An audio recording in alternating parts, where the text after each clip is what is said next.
muhibbin rahimakumullah.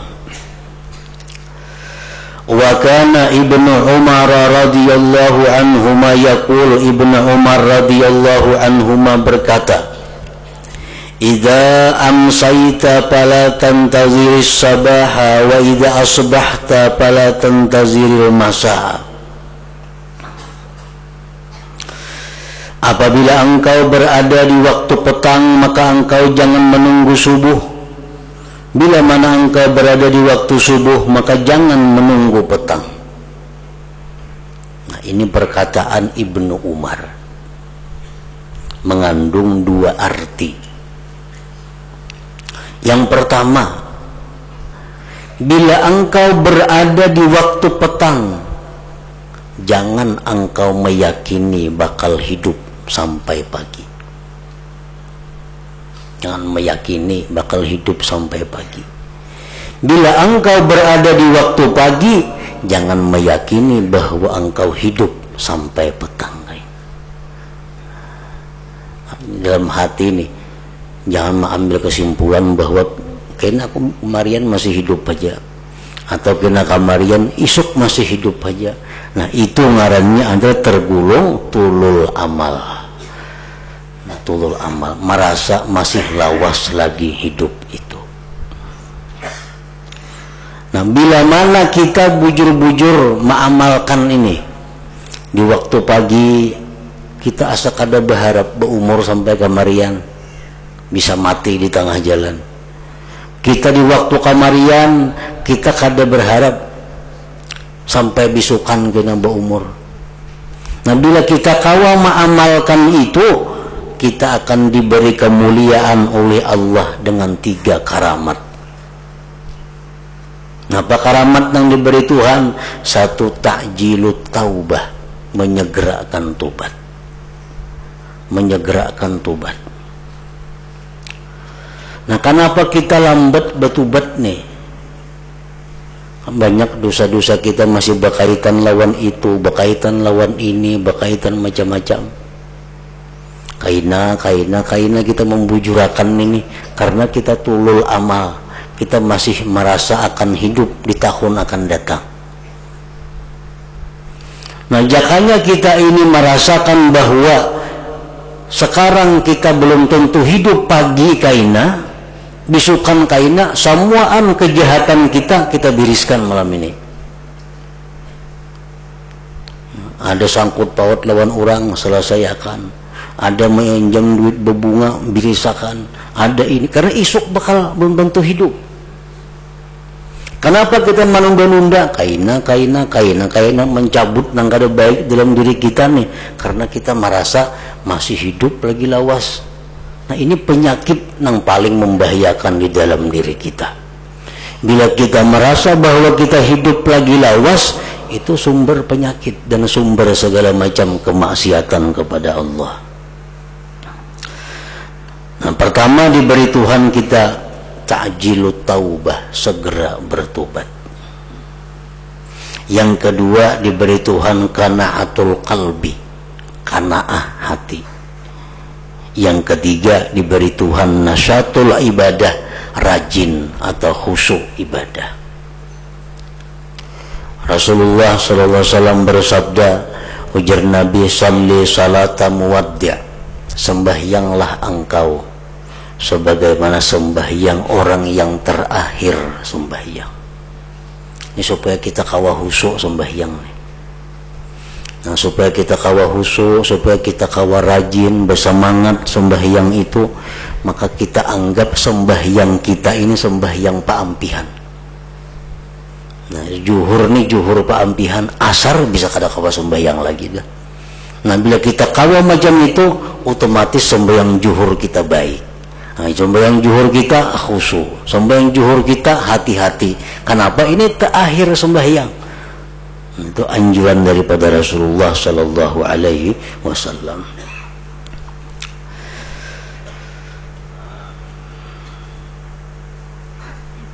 Idza amsayta fala tantaziris sabah wa idza asbahta fala tantaziril masa.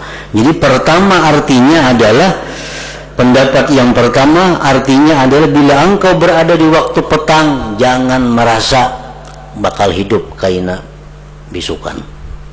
Bila kita berada di waktu pagi jangan merasa bakal hidup kina kamarian. Nah, bila kau macam itu maka Allah akan memberikan macam-macam kemuliaan tadi. Pendapat yang kedua, artinya itu perkataan Ibnu Umar adalah idza amsayta fala tantaziris sabah wa idza asbahta fala tantaziril masa. Artinya bila mana engkau berniat untuk melakukan kebaikan di waktu petang, jangan ditunda sampai pagi. Bila di waktu subuh kita ada kageritik hati untuk berbuat kebaikan, jangan ditunda mahadang kamarian.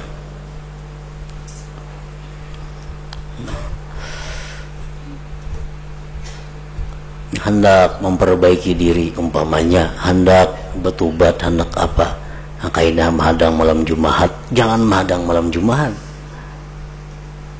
Pala tantazir, jangan menunggu. Dalam hati kita nih ada geritik untuk bersedekah, lah kasih bersedekah. Yang mahuduk mahadang kamarian, kena kamarian bisa kada jadi.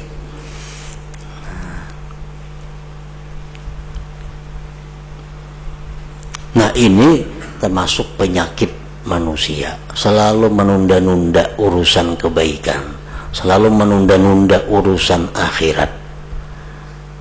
Padahal itu apa yang dikatakan oleh Ibnu Umar, bahwa bila mana geritik hati kita datang untuk berbuat kebaikan, jangan ditunggu-tunggu lagi, laksanakan kebaikan itu.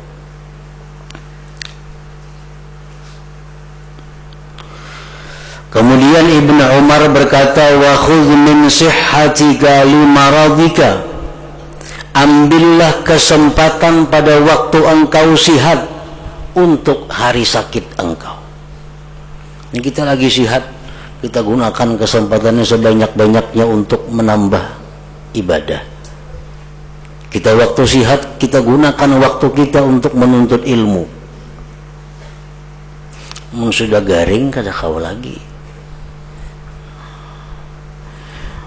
Rasulullah SAW bersabda, idza maridal abdu aw safara kataballahu ta'ala lahum minal ajri misla ma kana ya'malu sahihan mukima. Ujar Nabi kita, apabila sakit seorang hamba atau dia musafir, Allah tulis untuk dia itu pahala seperti yang dia amalkan di waktu sihat dan waktu dia berada di tempat. Siap malam tahajud jam 2, tiap malam tahajud jam 3:30 umpamanya. Itu rutin dagawiannya. Satu saat inya garing kada kawa menggeter awak, bakalumbun jam 3:30 sampai subuh, tetap diberi Tuhan pahala. Kenapa? Karena inya sudah membiasakan waktu sihat. Nah, waktunya di tempat bermukim di benua banyak amalan. Waktu di benua menuntut ilmu aktif, mengaji Quran aktif, segala macam kebaikan inya aktif. Lalu inya musafir. Nah, musafir kamalan nuntut ilmu, kada ada pengajian. Nah, lalu inya musafir, tetap diberi Tuhan pahala menuntut ilmu sebagaimana dia waktu dia mukim di tempat itu. Nah, waktu musafir kada kawa sembahyang berjamaah, tetap diberi Tuhan pahala sembahyang berjamaah karena inya waktu mukim selalu sembahyang berjamaah. Waktu inya mukim tiap malam baca 7 surah umpamanya Al-Quran. Waktunya musafir kada kau bersibuk, kada baca lagi 7 surah, Allah tetap beri pahala dia membaca 7 surah. Nah, itu anugerah Allah Subhanahu wa ta'ala. Wa khudh min sihhatika li maradika, ambillah keuntungan daripada waktu sihat engkau untuk persiapan sakit engkau. Wa min hayatika li mautik, dan ambillah kesempatan di waktu hidup itu li mautika untuk mati engkau. Nah, ini perkataan daripada Ibnu Umar radhiyallahu anhuma, hadis riwayat Al-Bukhari. Para muhibbin rahimakumullah, hadis-hadis perkataan ulama, perkataan para aulia yang kita dengar tentang agar kita selalu ingat mati, selalu jangan merasa panjang umur, jangan menunda-nunda kebaikan. Itu sudah seringkali atau rancak kita dengar itu. Sudah rancak kita dengar itu. Cuma masalahnya apakah itu berbekas di dalam hati kita atau kada. Nah, ini tergantung taufik dari Allah Subhanahu wa ta'ala. Orang-orang yang hatinya bersih akan diberi Allah taufik itu. Maka begitu mendengar sabda Nabi seperti ini, perkataan sahabat seperti ini, dia akan memperbaiki sedikit demi sedikit dirinya. Tetapi bagi mereka yang punya hati yang tebal dengan kegelapan, punya hati yang dipenuhi dengan hubud dunia, cinta kepada dunia, jangankan hadis, jangankan perkataan sahabat, Al-Quran pun kada akan menembusnya. Karena hatinya sudah dikuasai oleh mencintai dunia ini. Nah, ini Al-Quran mengatakan jangan hendak merasa panjang umur, karena itu malas beribadah. Nabi misalnya mengatakan demikian, sahabat bisa mengatakan demikian. Nah, bila kita kada hira-hiran juga, kada ada juga tergerak mendengar nangka itu, berarti kita ini tebal benar hati gelapnya. Nah, berarti kita ini tebal benar kada mendengar yang demikian itu. Karena hati kita ada punya telinga, hati kita ada punya mata. Nah, ternyata mata hati, telinga hati kada berfungsi. Buktinya apa? Begitu kita mendengar ini kada ada perubahan. Kada ada perubahan. Padahal mestinya begitu kita mendengar, kita ada sangkut paut dengan Allah diselesaikan. Karena dunia ini tempat menyelesaikan itu. Amun sudah mati, kada kawa lagi diselesaikan. Kita ada tersangkut kezaliman lawan orang. Nah, kita pernah ada mengangkat tanah orang. Kita pernah ada membuli orang. Kita pernah ada menipu orang. Nah, semuaan ini adalah tanggung jawab kita di hadapan Allah. Nah, kalau kita hendak mati dalam keadaan husnul khatimah, ini diselesaikan sebelum mati. Apa-apa yang kita berkait dengan maksiat, apa-apa yang kita masih terkait dengan dosa, tak bawa mati, berarti matinya kada husnul khatimah ngarannya. Orang yang mati husnul khatimah itu orang yang mati dalam keadaan bersih, kada ada sangkut paut dengan Allah, kada ada sangkut paut dengan manusia. Mati dalam keadaan itu, maka matinya husnul khatimah. Memparahatan misal masih belum minta halal lawan orang, mati kada husnul khatimah matinya. Mati parahatan menzalim orang, belum minta maaf, belum mengganti, mati dalam keadaan kada husnul khatimah. Mati rahatan masih menabung di bank duit berbunga, mati kada husnul khatimah matinya. Karena riba, membawa riba mati walaupun serupiah, tetap riba ngarannya.